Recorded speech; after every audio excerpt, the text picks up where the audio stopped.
আমার বক্তব্যের বিষয় আজকে হলো প্রত্যেকটা নবী রাসূল এবং ইমামগণ তারা জাতিকে বলেছে, শোনো, আমি কিন্তু সৃষ্টিকর্তা না, আমি আল্লাহর দাওয়াতি কাজ করেছি মাত্র, আমি আল্লাহ না, আমি কিন্তু দায় মুক্ত হতে চাই, তোমাদের হিসাব তোমাদেরকেই দিতে হবে। ফাতেমাকে বলতেছি, ইয়া ফাতেমা, হে আমার বেটি ফাতেমা, মুহাম্মদ বিনতে ফাতেমা, হে আমার কলিজার টুকরা ফাতেমা, শোনো, দুনিয়ায় পিতা হিসেবে যদি কোনো কিছু জরুরি লাগে আমাকে বলো, সাধ্য অনুযায়ী আমি দিয়ে দেব, তবে মরার পরে মুহাম্মাদের মেয়ে হিসেবে আলাদা কোনো সুযোগ সুবিধা পাবে না, আমলে সলে করেই আল্লাহকে সন্তুষ্ট করতে হবে। বিচারের মাঠটা বড় কঠিন। ওয়াকুল্লুহুম আতিহি ইয়াউমাল কিয়ামাতি ফারদা, প্রত্যেককে একা একা আল্লাহর সামনে দাঁড়িয়ে হিসাব দিতে হবে। এটা কি একটু ভাবছেন কোনোদিন যে একা একা দাঁড়াতে হবে আল্লাহর সামনে? সারা জীবন সূরা ইয়াসিন পড়েছেন, আমি একটা আয়াতের অল্প একটু পড়ব, বাকিটা আপনারা পড়বেন। আউযু বিল্লাহি মিনাশ শাইতানির রাজিম। ওয়ামতাজুল ইয়াউমা,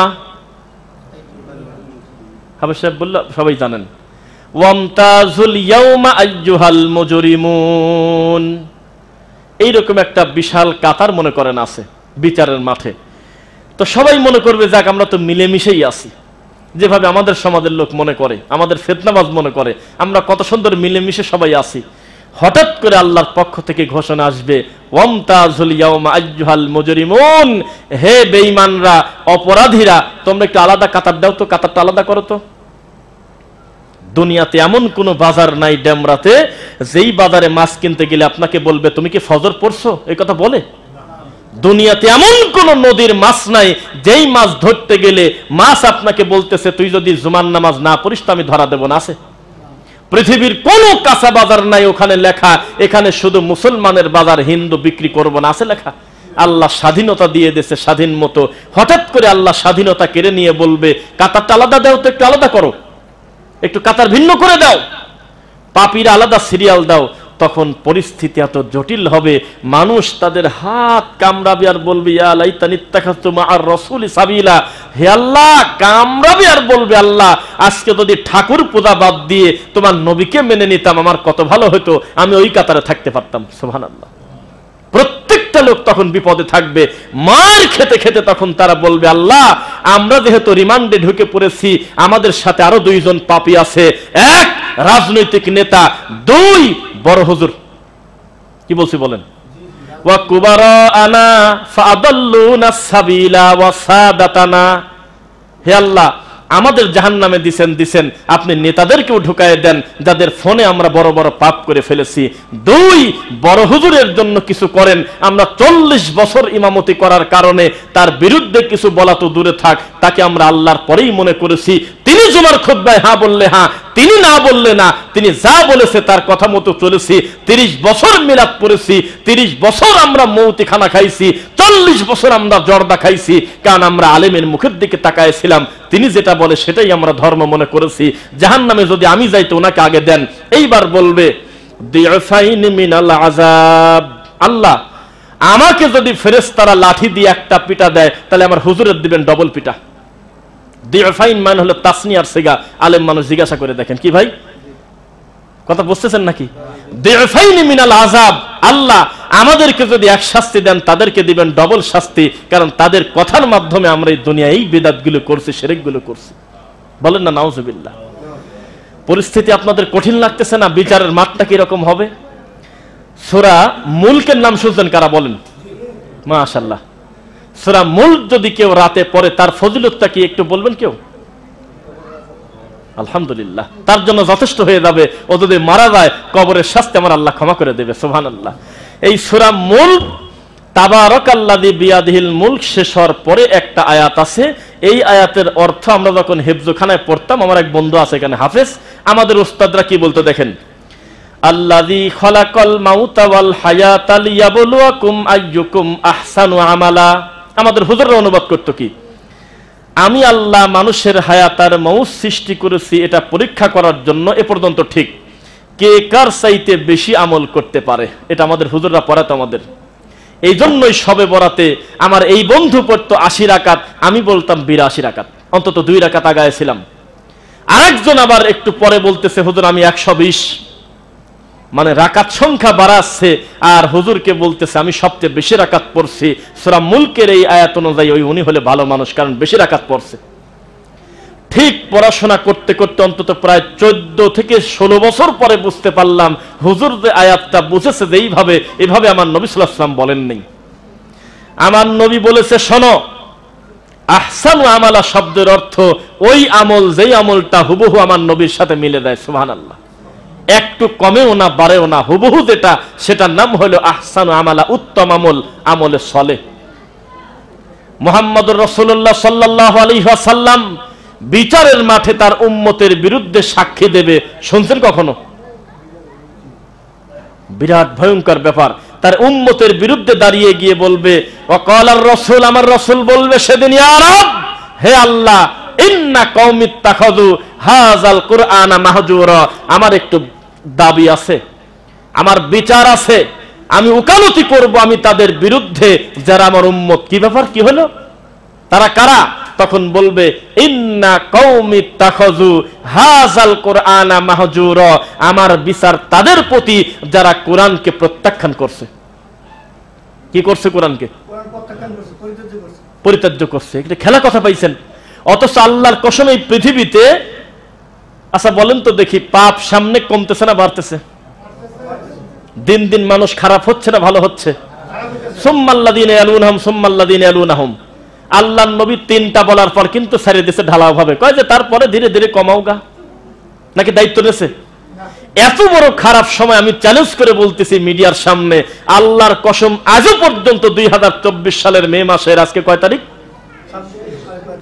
এই 23 তারিখ আমি বলতেছি, আজও পর্যন্ত পৃথিবীতে কোরআনের চাইতে বেশি পড়া হয় এমন কোন কিতাব এই পৃথিবীতে নাই। জান, আমি চ্যালেঞ্জ করলাম। কিন্তু আল্লাহর নবী কেন বলবে আল্লাহর সামনে আমার কিতাব পরিত্যাজ্য করলো? উল্টা উল্টা লাগতেছে না? তা মেলেই তো না। তো হুজুর খালি পড়েই গেছে, খতম দিয়ে গেল, তাহলে আয়াতগুলির ব্যাপারটা হবেটা কি বলেন? আমি বলতেছি কোরআন পৃথিবীর সবচাইতে বেশি বার পড়া হয়। এই যে আমরা যত সময় বসে আছি এই বাংলাদেশে, তত সময় অলরেডি প্রায় 500 খতম ডেলিভারি হয়ে গেছে। বিশ্বাস করেন আপনারা? কত মরাবাড়ি পড়ে আছে দেখেন গা, কত দোকান উদ্বোধন করতেছে, কত মানুষের মরা বাড়িতে পড়ে আছে। এই মুহূর্তে এই 20-25 মিনিটের ভিতরে 5টা হাফেজ এক জায়গা বসে বলতেছে এক খতম ডেলিভারি দিয়ে দিলাম, শেষ করে দিতেছে। তাহলে এত কোরআন পড়ার পরে আমার নবী কেন বলবে আল্লাহ আমি বিচার দিলাম এই কোরআনকে পরিত্যাজ্য করলো?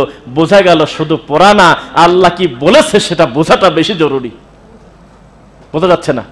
কোরআন পড়লে প্রতি হরফে 10 নেকি, তবে কোরআন যদি বুঝে পড়ে তার জন্য জান্নাত হবে ইনশাআল্লাহ। এবার আপনি তাকান আমার দিকে। ইমাম আহমদ বিন হাম্বল রাহিমাহুল্লাহর নাম শুনেছেন?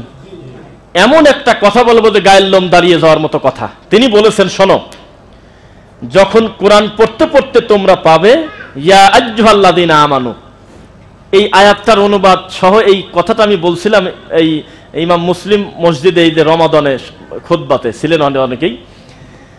উনি বলতেছে কোরআন মাজিদ পড়তে পড়তে অসংখ্যবার তুমি পাবে ইয়া আইয়ুহাল্লাযীনা আমানু। পাইছেন না আপনারা পড়তে পড়তে? তিনি বলতেছে ইমাম আহমদ বিন হাম্বল, সুবহানাল্লাহ, দেখেন এমনি এমনি মানুষ বড় হয় না, তার গুণ তো থাকে কিছু। এমন একজন গবেষক তিনি বলতেছে কোরআন পড়তে পড়তে তুমি তোমার সামনে যদি পেয়ে যাও ইয়া আইয়ুহাল্লাযীনা আমানু, এই কথাটা তুমি পার্সোনালি নিয়ে নাও। কি করো বলেন তো? নিজের উপরে নিয়ে নাও। কেন? কারণ আমানু বলার পরে তোমার বোঝা লাগবে তোমার আল্লাহ তোমাকে কোনো কিছু করতে বলবে আর নয়তো বাধা দেবে। কথা কি বোঝেন নাকি?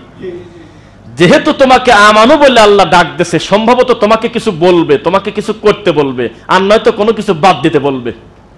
নয় তোমাকে বলবে তা'মুরুনা বিল মারুফ, আর নয়তো বলবে তানহা আনিল মুনকার। নয় বলবে তুমি কিছু করো, আর নয়তো তুমি কিছু বাদ দাও। এই জন্য তুমি কথাটা পার্সোনালি নিয়ে নাও। তাহলে কোরআন পড়তে গিয়ে তুমি কত বড় গুরুত্ব দিচ্ছ তখন বুঝতে পারবে। আজকেই মাগরিবের আগে কথা হচ্ছিল, আমি ইসাক ভাই আমরা বলতেছিলাম যে সত্যিকার অর্থে কোরআনের পাঠক যদি কোরআনটা বুঝে বুঝে পড়তো, সত্যিকার অর্থে সূরা ফাতিহা যদি অর্থ বুঝে তার ভিতরে আন্ত গবেষণা, তো এই মানুষটা কোনো পাপ করতে পারতো না। তার ভিতরে অনুভূতি নাই আমি আল্লাহকে কেবল বললামটা কি, আর আমি সালাতের পরে আমি কর্মকাণ্ডটা কি করি। বোঝা যাচ্ছে? ইত্তাকুল্লাহ, আল্লাহকে ভয় করো, আমানু বলার পরের কথা। আবার আমানু বলার পরের কথা তুবু ইলাল্লাহ, আল্লাহর কাছে তওবা করো। এগুলি আমানু বলার পরের কথা। ইয়া আইয়ুহাল্লাযীনা আমানু, এবার কিছু করবে, করতে বলবে, কি করবে? কুতিবা আলাইকুমুস সিয়াম, সিয়াম পালন করো, তোমাদের প্রতি ফরজ করা হয়েছে। ইয়া আইয়ুহাল্লাযীনা আমানু ইন জাআকুম ফাসিকুম বিনাবাইন ফাতাবায়্যানু আন তুসিবু কওমান বিজাহালা, এক কথা বলেই খবরদার মেনে নিও না, আগে প্রমাণ করো কথাটা আসছে কোন জায়গা থেকে। হুজুর যে বলতেছে আমার নবীর মার বাপকে কবর থেকে টানিয়ে তুলে কালেমা পড়া আবার কবরের ভিতর ঢুকায় দিল, এটা দলিল লাগবে কিনা বলেন তো দেখি? দলিল লাগবে না? দলিলটা কোন জায়গা? দলিল চাইলে বলে যে দলিল কিসের, বিনা দলিলে নবীর বাপ মা জান্নাতি, তা আপনি জোর করে ঢুকাতে চাইলে তো হবে না, এটা আমার আল্লাহর সিদ্ধান্ত, ঠিক কিনা? মুহাম্মদুর রাসূলুল্লাহ সাল্লাল্লাহু আলাইহি ওয়াসাল্লামকে আল্লাহ বলতেছে মা আতাকুমুর রাসূলু ফাখুযু ওয়া মা নাহাকুম আনহু ফান্তাহু, আপনি তাদের বলে দেন আপনাকে মানাটাই হলো ইসলাম, আর আপনি যেটা নিষেধ করেছেন সেটা বাদ দেওয়াটার নামই হলো ইসলাম।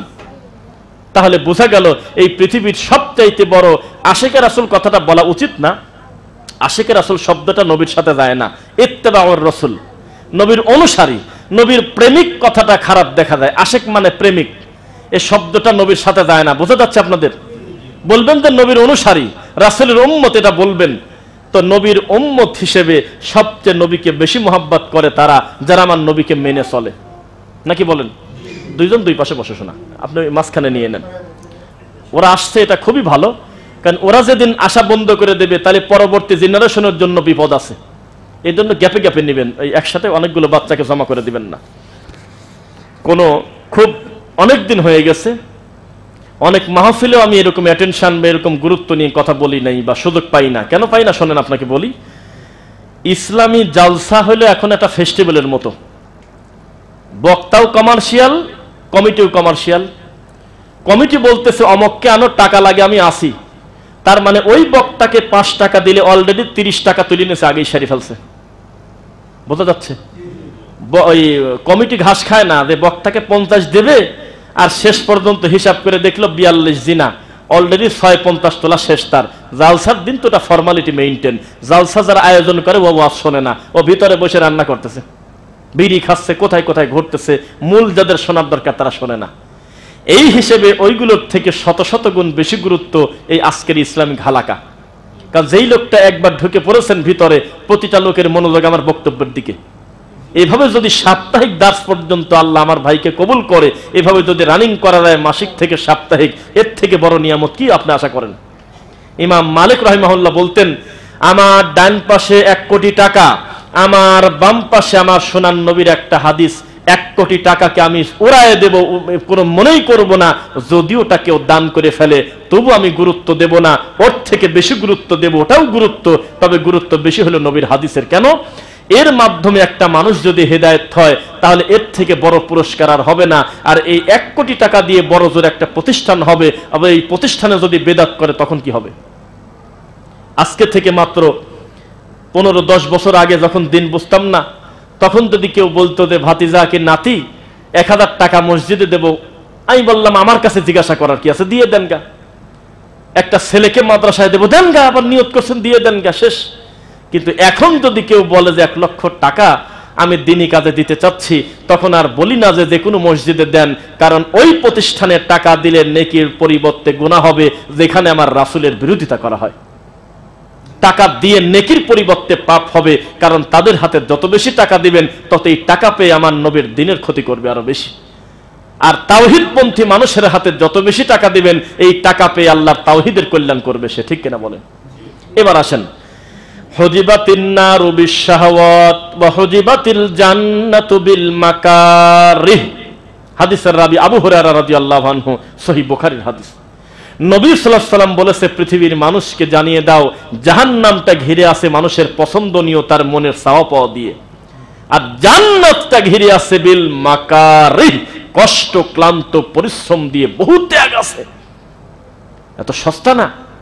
আজকে বাংলাদেশে যেখানে কোনো একটা বাজারে যদি 30টা দোকানও থাকে, ছোটখাটো দোকান 30টা তো যে কোনো মার্কেটেই থাকে, সেখানে যদি আমার মতো ছোটখাটো একেবারে সোনোপুটি বললে ভুল হবে, তার থেকেও কম আমি, আমার মতো মানুষও যদি আমি 5 মিনিট কোনো একটা ব্রেঞ্চে বসে থাকি বা কারোর জন্য দাঁড়াই, ওই 30টা দোকানের ভিতর থেকে অন্তত 2-4 জন লোক বলে বা তাকায় আসে অথবা বের হয়ে এসে বলে, আপনার নাম মনে নাই, তবে মনে হয় কোথাও দেখছি। কারণ হোক না সে অন্য তরিকার, যেহেতু লোকটা ওয়াজ নসিহত শোনে, আমার হাজারো ক্লিপের ভিতর কোনো না কোনো ক্লিপ তার সামনে একবার গেছে মনে হয়। তা আমার মতো মানুষের পরিস্থিতি এমন হওয়ার পরেও আমি আমার নিজের গ্রামের শতকরা ৯৮টা লোকের কাছে আমি খ্রিস্টানের এজেন্ট, আমি হলি ইহুদির দালাল।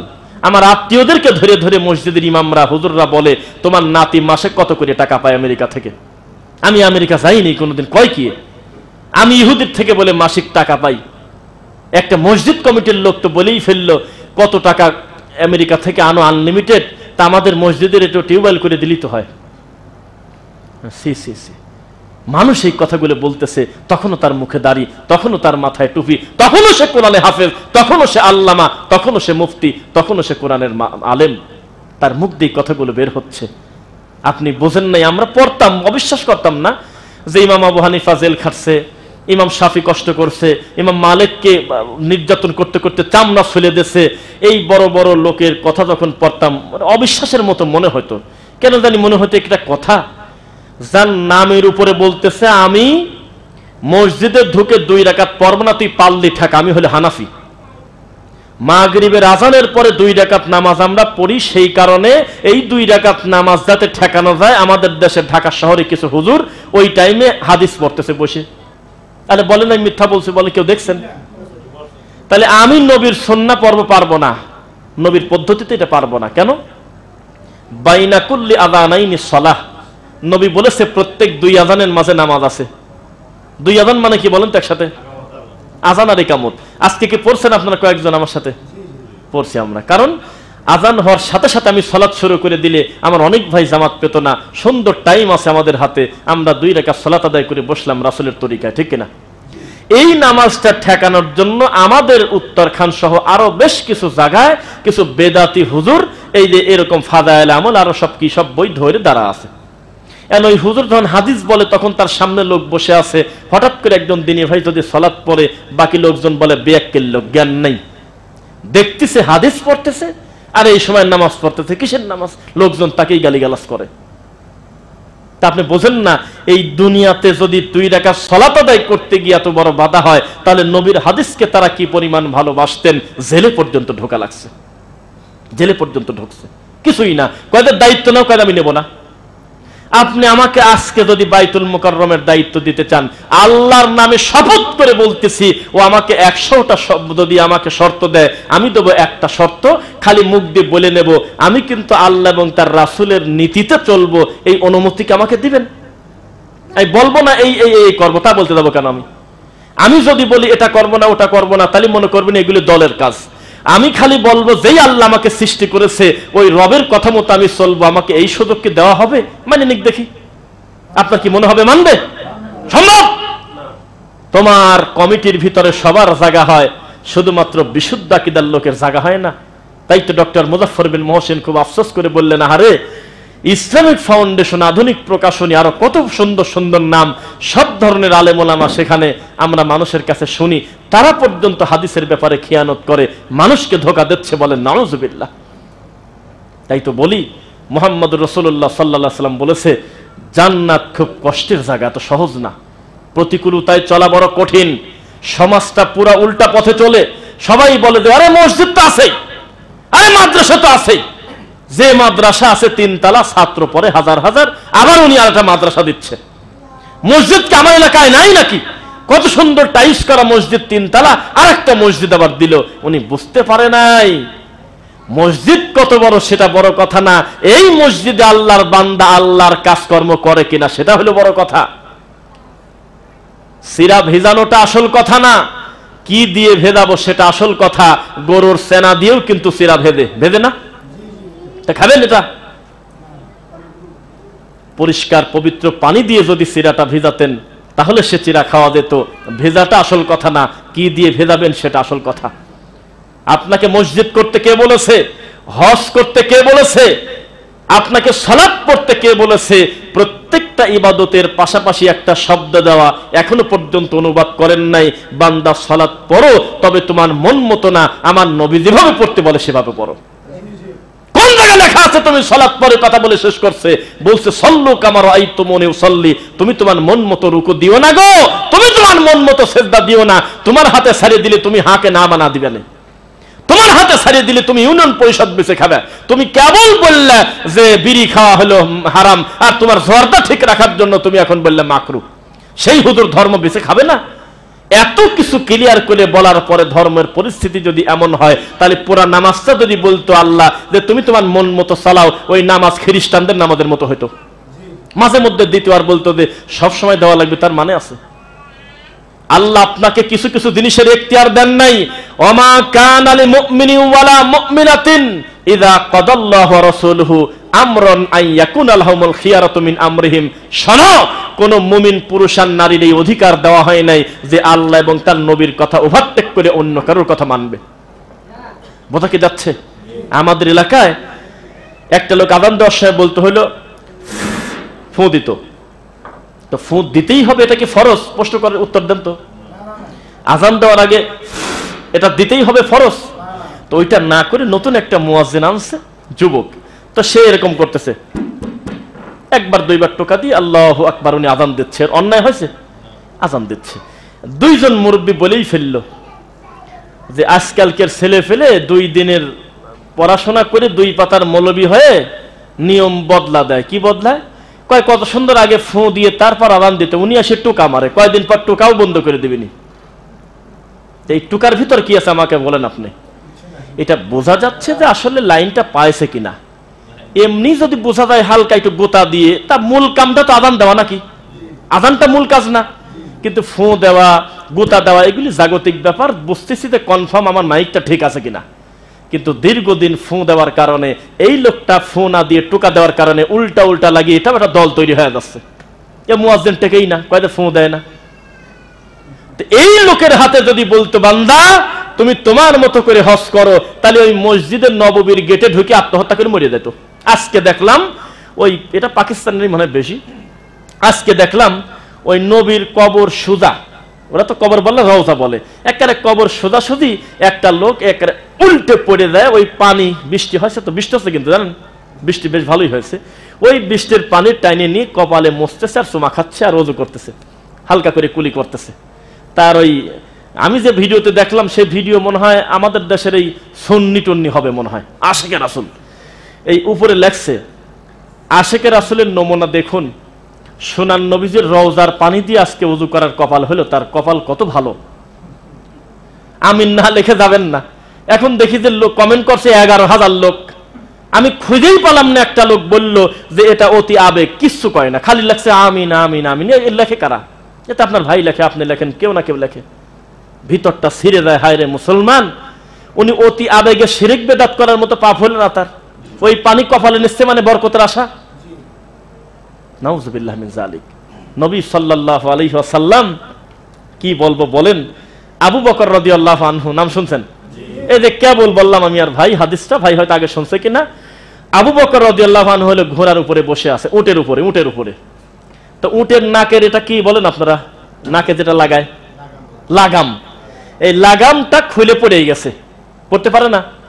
পড়ার কারণে তো আবু বকর রাদিয়াল্লাহু আনহু কাউকে বলল না যে তুমি তুলে দাও।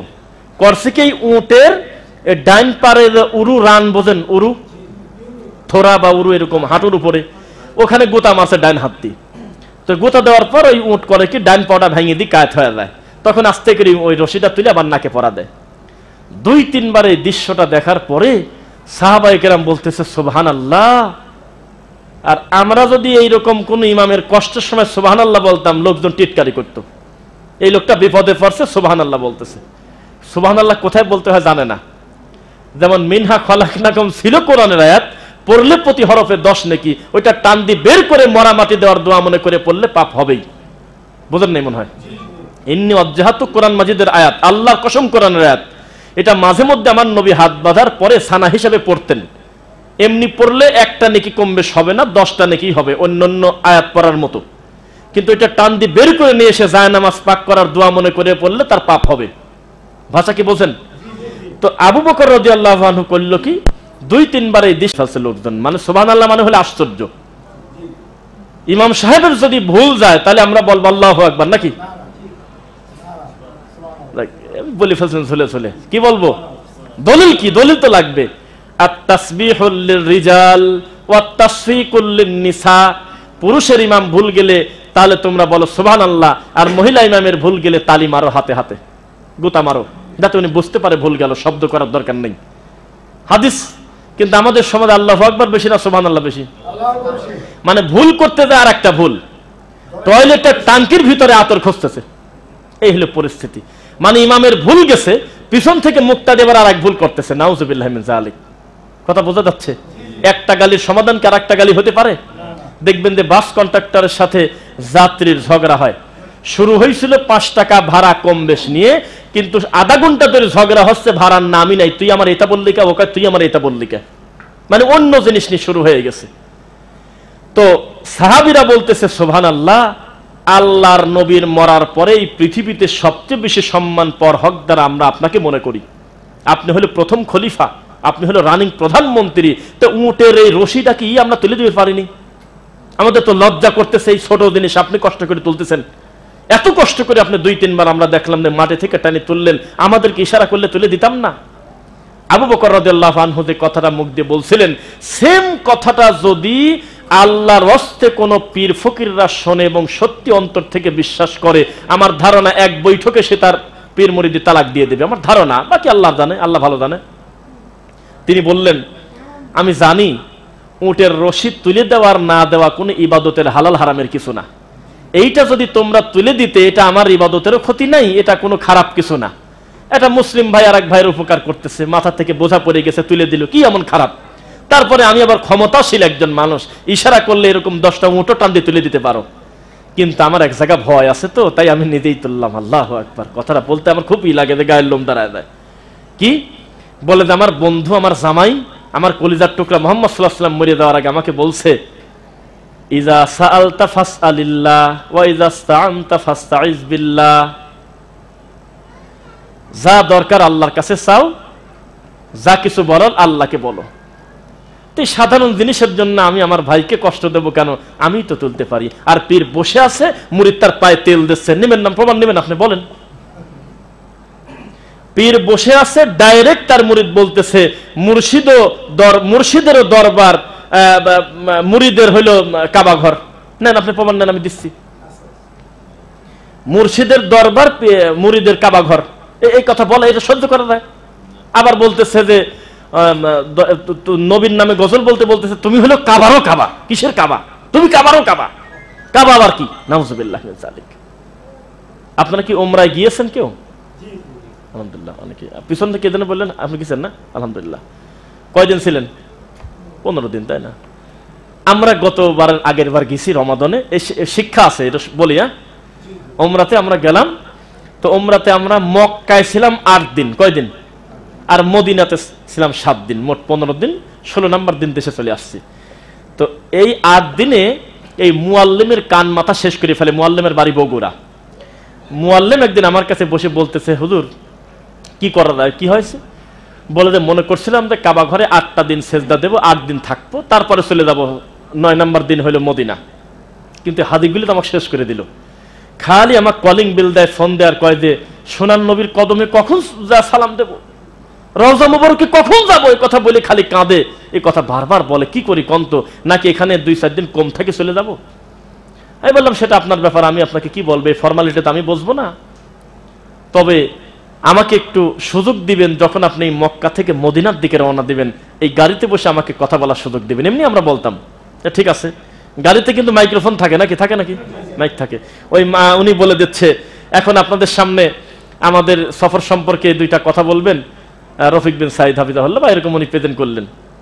তখন আমি বললাম, আমার পাশের বেড থেকে, পাশের রুম থেকে, 322 নম্বর রুম থেকে রাত 12টার সময় কান্নার আওয়াজ আসছে। মিথ্যা না সত্য? কয় সত্য। কারা কারা কান্না করেছেন এত মানুষের ভিতরে? আমি তাকে অপমান করবো না, হাত তুলবেন না। কান্না করছেন? হ্যাঁ করছি। আবার সাক্ষী দেন। সত্যি কি 302 নম্বর রুমে খুব কাঁদিছেন? হ্যাঁ কাঁদিছি। কেন কাঁদছিলেন? নবীর প্রেমে, তাই তো? হ্যাঁ। বললাম যে এটাই তো মায়ের থেকে মাসির দরদ বেশি। এটাই তো মানুষ এক জিনিস খুঁজতে গিয়ে আর এক জিনিস হারানো।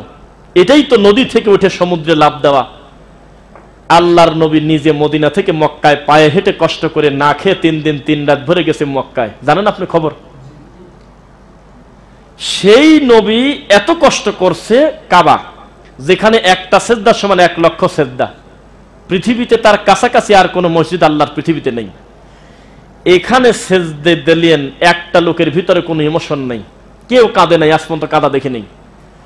এই 17টা লোক আমরা একসঙ্গে ছিলাম, আরো অন্য লোক ছিল অন্য সাইডে, একটা লোকের আমি দেখলাম না যে কাবা ঘরে সেজদা দেওয়ার কারণে সহ্য করতে না পেরে সেজদায় পড়ে খালি কাঁদেছে, আমি দেখি নাই কোনোদিন। কিন্তু মুআল্লিম শুধু বলছে আগামীকালকে সকালে মসজিদে নববীতে আমরা রওনা দেব বা মদিনায় যাব, এই কথা বলার সাথে সাথে রাত্রিবেলা হু হু করে কাঁদলেন। কেন কাঁদলেন? সৃষ্টিকর্তার থেকে সৃষ্টি প্রতি এত দরদ কেন, বিষয়টা কি আপনার?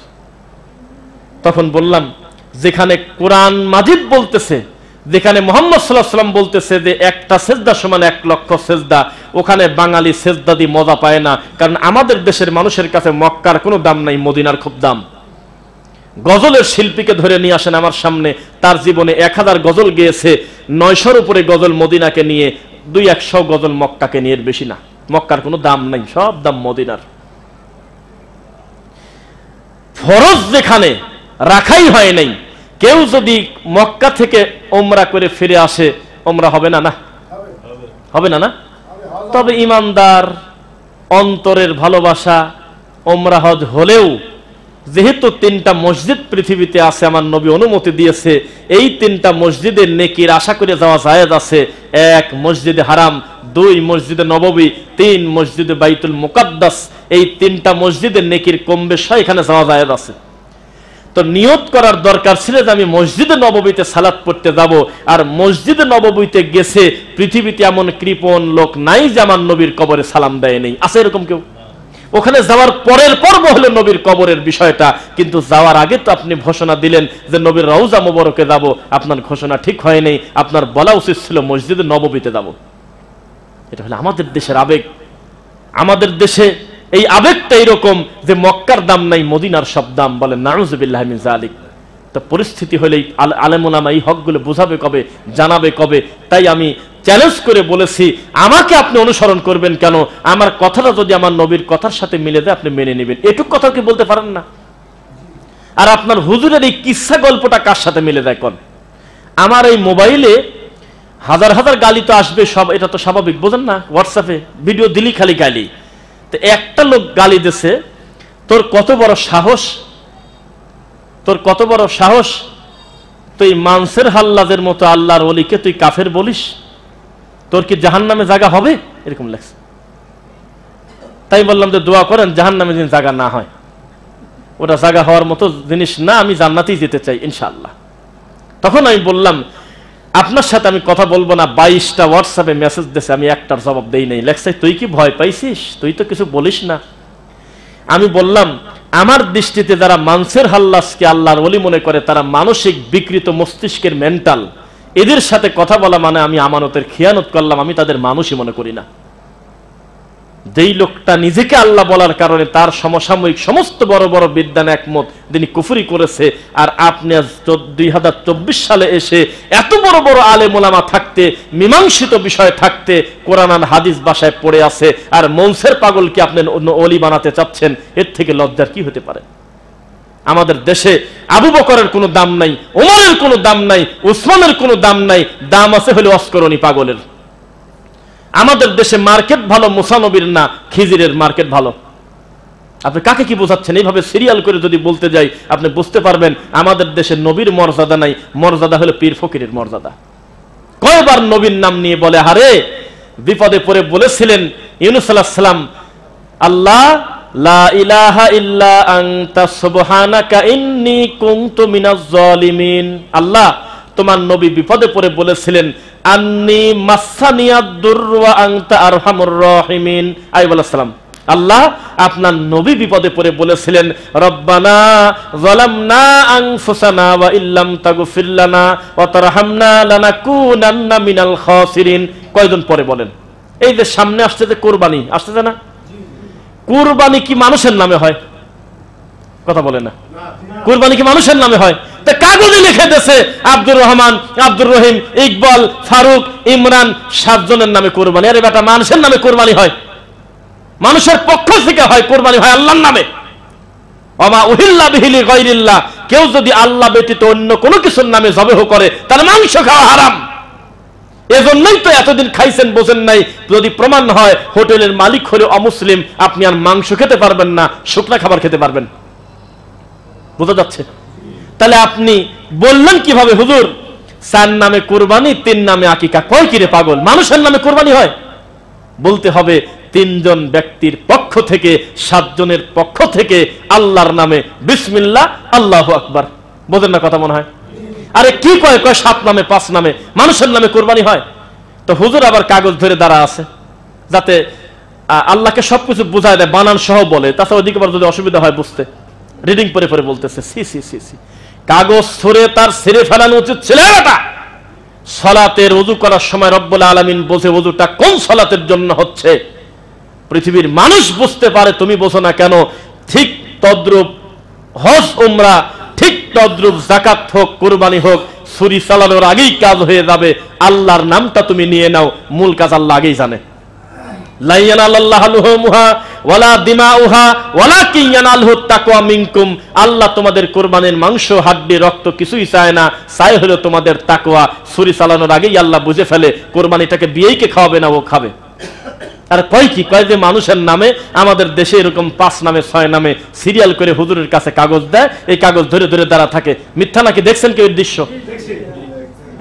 প্রত্যেকটা ইবাদতে নবীর বিরোধিতা করাটাই যেন তাদের ইবাদত। নাউজুবিল্লাহ। এই নারায়ণগঞ্জে ঘটেছে, সময় মতো ইফতার করার কারণে মুখ ফাটা দিয়েছে, এখানে রক্ত বের করে দিয়েছে কয়দিন আগে, এই রমজান মাসে। এই দুঃখ কাকে বলবেন? কয় যে ওনারা আগে ইফতার করে আমার ডিস্টার্ব হয়। অথচ এইটুক কারণে আমার নবী বলেছে লা ইয়াসালুন নাসু বিখাইর মা আজ্জালুল ফিতর, আমার উম্মত ধ্বংস হয়ে যাবে, শেষ হয়ে যাবে যখন তারা ইফতার দেরি করে করবে। কেন? কারণ আল্লাহ জুলুম করা পছন্দ করে না। জুলুম কষ্ট দিয়ে তো মারি ফেলানোর উদ্দেশ্য থাকলে আল্লাহ সাহারি আর ইফতারের ব্যবস্থা করতো না। ইসলাম হলো সময়ের এমন গুরুত্ব দেয়, টাইম হলে সাহারি করো তবে শেষের দিকে করো, ইফতার করো তবে দেরি করো না, তাড়াতাড়ি করো। কারণ তুমি সারাদিন না খাইছিলে, এটাই আল্লাহ চায়। উনি ওস্তাদি করে বলতেছে সারাদিন পারলাম আর 5 মিনিট পারবো না। আপনি আমাকে নরম হতে বলেন কেন? আমি জানি না, আমি ওই নরম কোনোদিন হব না যেই নরম হলে হক কাবিল বাতিল, সত্য আর মিথ্যা মিশে যায়। এই নরম যেন আল্লাহ আমাকে কোনোদিন না করে, বলেন আমিন। আমি মনে করবো আপনার থেকে কপাল পোড়া পৃথিবীতে কেউ নাই। আপনি এখন পর্যন্ত নামাজের আগে নাওয়াইতু বলা বাদ দিতে পারেন নাই। আপনার থেকে কপাল পোড়া পৃথিবীতে আছে কে? এতদিন তো একটা যুক্তি দিলেন যে হাদিস আছে, তবে হাদিসটা জয়ীফ। কিন্তু নামাইতু নামে কোনো হাদিস এই পৃথিবীতে ডেলিভারি হয়নি। এই হাদিস আছে স্বয়ং ইবলিসের কাছ থেকে। সবাই একমত, সবাই একমত, সব তরিকার লোক, যে না আসলে এইভাবে নবীর হাদিসে নাই। তবে বলতে গেলে কেন? তবে বলতে গেলে কেন?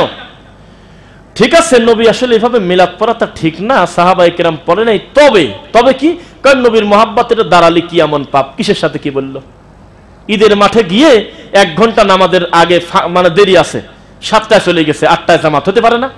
উনি মনে করতেছে আমি মসজিদে আজান দিতে পারি না, আমাকে সবাই রাগ করে, তো যেহেতু মাইকটা পড়েই আছে একটু বার জামাত শুরু হবে, আমি আজান দিয়ে দেই। ঈদের মাঠে হবে না? আজান দেওয়া কি পাপ নাকি? অবশ্যই পাপ। এখানে আজান দিয়ে আজানে জায়েত মেরে দিয়েছে। কারণ এখানে যে সালাতটা পড়তে বলেছেন যিনি, তার নাম মুহাম্মদ সাল্লাল্লাহু আলাইহি ওয়াসাল্লাম, তিনি আগেই বলে দিয়েছে শোনো, লা আজান কিন্তু নাই, ওয়ালা নেদা ডাকাডাকি কিন্তু নাই, ওয়ালা ইকামা ইকামত কিন্তু নাই। ইমানের গতিতে ঈদের মাঠে চলে যাও, বউ সহ যাও, মেয়ে সহ যাও। যদি তার শরীর খারাপ থাকে, যদি তার পোশাক না থাকে, আর একজনের পোশাক প্রয়োজনে নিয়ে সেজানো যায়, সালাতের এই দৃশ্যটা 2 চোখ দিয়ে তাকায় দেখে, দোয়ায় যাতে শরীক থাকে। তবে এই কথা কিন্তু বলতে পারবে না আর আছে 5 মিনিট, আর আছে 10 মিনিট। এই এলাকায় কি বলে? কান মাথা শেষ করে দেয়। জোরে জোরে বলতেছে কর্তৃপক্ষ দায়ী থাকবে না, এবার কিন্তু দেরি, টাইম মতো নামাজ পড়ে দেব। কি বলে এগুলি? অথচ নবীর কথা একবার বলল না যে আমি কেন যুক্তি দিতে যাব? যেই লোকটা জামাত ফেল করবে, ও তো 12টার সময় জামাত দিলে ফেল করবে। আর কুরবানির ঈদে আমাদের এলাকায়, আপনার এলাকায় আছে কিনা জানি না, গরুর গোসল করাতে যায় সারি, ও গোসল করতে পারে না, ও জামাত ফেল করে।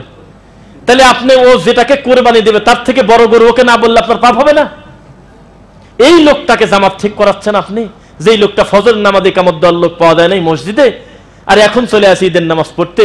এই লোকটার জামাত ঠিক রাখার জন্য কপাল পোড়া জাত এই হুজুর ফকিরের মতো বলতেছে আর আছে 10 মিনিট, আর আছে 12 মিনিট, এবার যদি দেরি করেন তাহলে কর্তৃপক্ষ দায়ী থাকবে না। কই কিরে পাগল?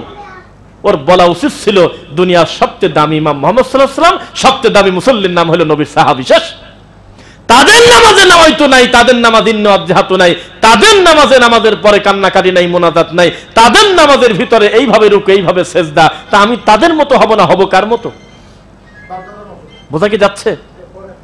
কথায় কথায় বাপ দাদা, ভাই ভাই যত দ্বন্দ্ব হচ্ছে আপনার বাপের কারণে। ভাই ভাই যত দ্বন্দ্ব করতেছেন আপনার দাদার নামে। কেন? কারণ তখনকার মতো এরকম ফর্মালিটি এখনকার মতো ছিল না। ওই মুখ দিয়ে বলে দেশে যা উত্তর মাঠের 1 বিঘা তোকে দিয়ে দিলাম। ছেলে বলতেছে জি না, এত সস্তা না, হতে পারে 40 বছর তুমি দখল করে আসো, কাগজ যার দলিল তার। আজকে নতুন নিয়ম করছে কয়দিন আগে, ভোগ দখলের উপরে কিন্তু আর নাই, আগে ছিল। আপনি যদি এই বাড়িতে 50 বছর বসবাস করেন বা দীর্ঘদিন, এই বসবাসের উপরে আপনার একটা সুযোগ সুবিধা সরকার দিত, একটা নামসাম একটা পয়সা দিয়ে লেনদেন করে ওই লোকটাই বাস করবে, ওকে তুলে দেওয়া যাবে না। ইদানিং কিছুদিন আগে 2022 বা 23 সালে মানে একটা নিয়ম করছে, দলিল যার জমি তার, কত বছর দখল করেছে সেটা বড় কথা না। তো মিলাদ তুমি কত বছর পর সেটা তো আমি দেখবো না, আমি খালি দেখবো নবীর হাদিসে নাই, সাহাবায়ে কেরামের আমলে নাই, তা বাতিল। এটা আবার খোঁজো কি কামে দিয়ে অমুক করছে, বড় হুজুর, মেদো হুজুর, কাকা হুজুর, দাদা আদি না, তোমার দাদাই তো কামগুলি করছে, এর ভিতর জমি ওর ভিতরে, ওর আল ওর ভিতরে, দুনিয়ার কুকাম করে দিয়ে গেছে। এখন আমরা নিরীহ ভাই বোন মারামারি করতেছি, মিথ্যা না সত্য? মানুষ ভালোও ছিল, মন্দও ছিল। কয়েকদিন আগের মানুষ সরল সোজা ছিল, সেজন্য জমিনে মারামারি করে চাচা মরে গেছে, সরল সোজা না? এখনো মানুষ বলে গ্রামের মানুষ খুব নিরীহ, জমি ভাগ করার সময় বোঝা যায় নিরীহ না। খালি একবার খালি বলেন যে আগামীকালকে আমি আমিন আনবো, জমি ভাগ করবো, 6 মাস কথা বন্ধ করে দেবে, এর নাম হলো নিরীহ। আর এই লোকটাকে আপনি বললেন কি যে শোনো, গ্রামে কিন্তু ওয়াহাবি ঢুকে গেছে, আমাদের মিলাদ উঠে দিল, শবে বরাত উঠে দিল, কবে জানি বলবিনি নামাজি নাই। নাউযুবিল্লাহি মিন যালিক।